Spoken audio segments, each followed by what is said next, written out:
Book 23, The Trunk of the Olive Tree. Great-hearted Odysseus, home at last, was being bathed now by Eurynome, and rubbed with golden oil, and clothed again in a fresh tunic and a cloak. Athena lent him beauty, head to foot. She made him taller and massive, too, with crisping hair in curls like petals of wild hyacinth, but all red-golden. Think of gold infused on silver by a craftsman, whose fine art Hephaestus taught him, or Athena, one whose work moves to delight. Just so she lavished beauty over Odysseus's head and shoulders. He sat then in the same chair by the pillar, facing his silent wife, and said, "Strange woman, the immortals of Olympus made you hard, harder than any. Who else in the world would keep aloof, as you do, from her husband if he returned to her from years of trouble, cast on his own land in the 20th year?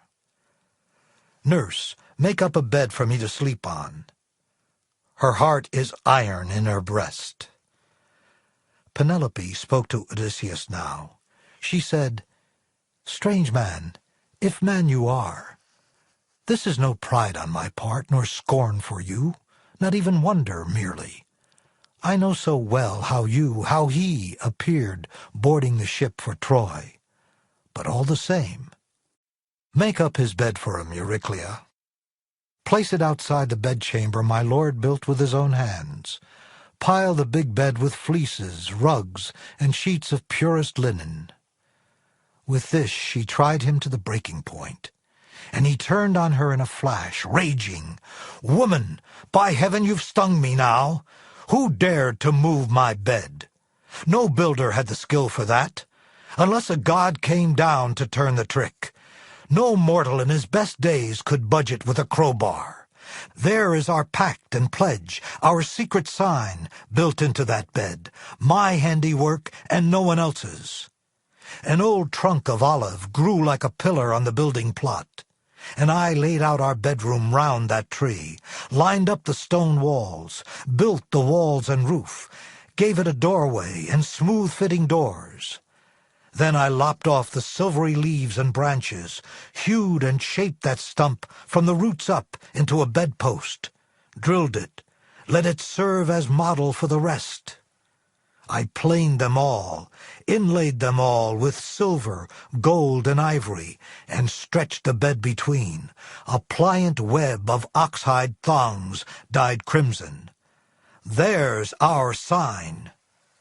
I know no more. Could someone else's hand have sawn that trunk and dragged the frame away?" Their secret, as she heard it told, her knees grew tremulous and weak. Her heart failed her. With eyes brimming tears she ran to him, throwing her arms around his neck, and kissed him, murmuring, "Do not rage at me, Odysseus. No one ever matched your caution. Think what difficulty the gods gave. They denied us life together in our prime and flowering years, kept us from crossing into age together. Forgive me, don't be angry.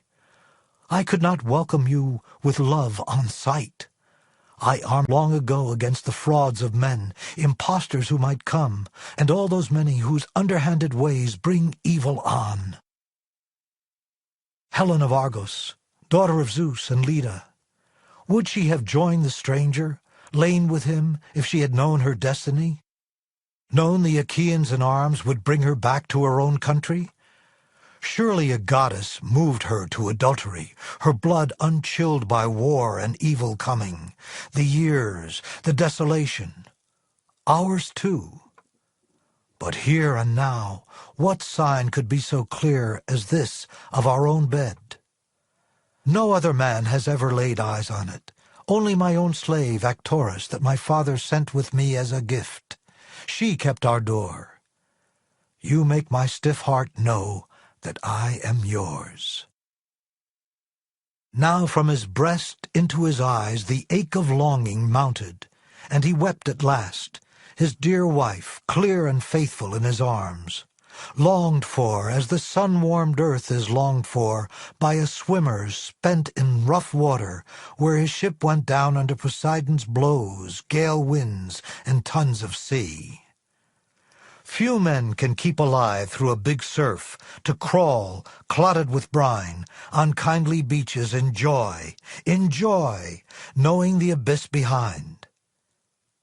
And so she too rejoiced, her gaze upon her husband, her white arms round him pressed as though forever. Odysseus and Penelope tell each other about all that has happened to them while Odysseus has been away. Then Odysseus visits his father Laertes to give him the good news of his safe return. Meanwhile, the townspeople, angry about the deaths of the young suitors, gather to fight Odysseus.